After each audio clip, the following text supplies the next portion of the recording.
খোয়াই থানার ওসির নেতৃত্বে রামচন্দ্রঘাটে বড়সড় মাদক বিরোধী অভিযান। গোপন সংবাদের ভিত্তিতে দুটি বাড়িতে হানা দিয়ে প্রায় 500 লিটার বেআইনি দেশি মদ উদ্ধার করে পুলিশ। পাশাপাশি মদ তৈরির বিভিন্ন সরঞ্জাম এবং কাঁচামালও ঘটনাস্থলে ধ্বংস করা হয়। অভিযানে নেতৃত্ব দেন খোয়াই থানার ওসি প্রজিত মালাকার। পুলিশের উপস্থিতি টের পেয়ে অভিযুক্তরা ঘটনাস্থল থেকে পালিয়ে যায়। পুলিশ সূত্রের খবর, শ্যামল দেববর্মা এবং বিন্দু দেববর্মার বিরুদ্ধে মামলা দায়ের করা হয়েছে। পলাতকদের গ্রেফতারের তল্লাশি চলছে। এলাকাকে নেশামুক্ত করতে আগামী দিনে অভিযান জারি থাকবে বলে জানিয়েছেন পুলিশ। ত্রিপুরা থেকে জলপার সিং এর রিপোর্ট, ক্রাইম প্রেস বেঙ্গল।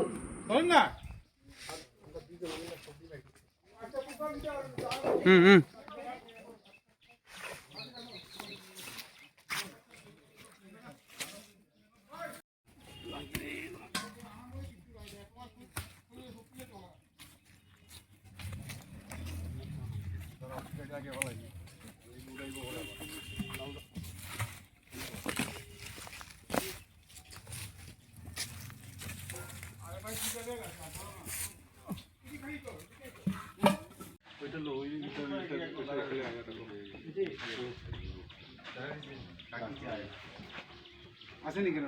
এটা লয়ে উল্টা উল্টা ওই দিক উল্টা মেন মেডিসিন নষ্ট করতে কেমন ফটোর পারপোজ এই দাঁড়াও একটু নাকি আপনি রেস্ট করবো মধ্যে সাহেব কই গেল আমারে আমি পোলাপান সহ যামু খাওয়ার লাগবো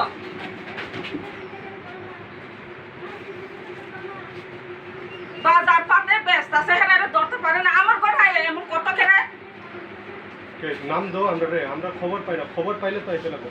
খবর পাইলে চাইতে লাগবে এটা কি একটা কথা হইছে আমার ঘরে কে লাগাই তো কালকে দুইজনকে ধরছে, তারাই আপনার নাম কইছে, বিন্দু দেববর্মা। এখানে সবসময় মদ বিক্রি করে।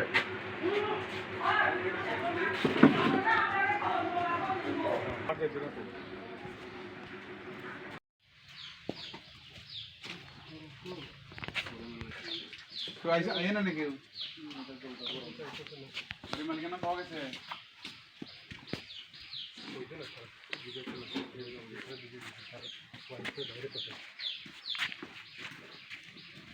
इधर लगा ना सर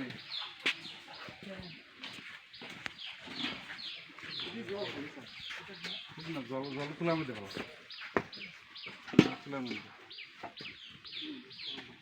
बेस मुश्किल है मुझे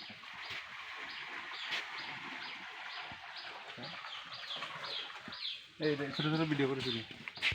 রামচন্দ্রঘাট দুটি বাড়িতে মদ বিরোধী অভিযান করি এবং প্রচুর পরিমাণে দেশীয় বাংলা মদ এবং মদ তৈরির সামগ্রী পাওয়া যায় এবং বাড়ির মালিক আমাদের উপস্থিত করে পালিয়ে যায়, কিন্তু আমরা বাড়িতে থাকা সেই মদের সামগ্রীগুলি প্রায় ধ্বংস করি।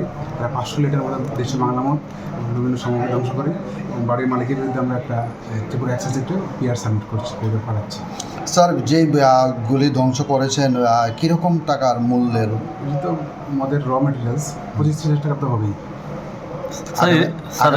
আগামী দিন কি স্যার অবশ্যই আমাদের এই অভিযান জারি থাকবে। ঠিক আছে।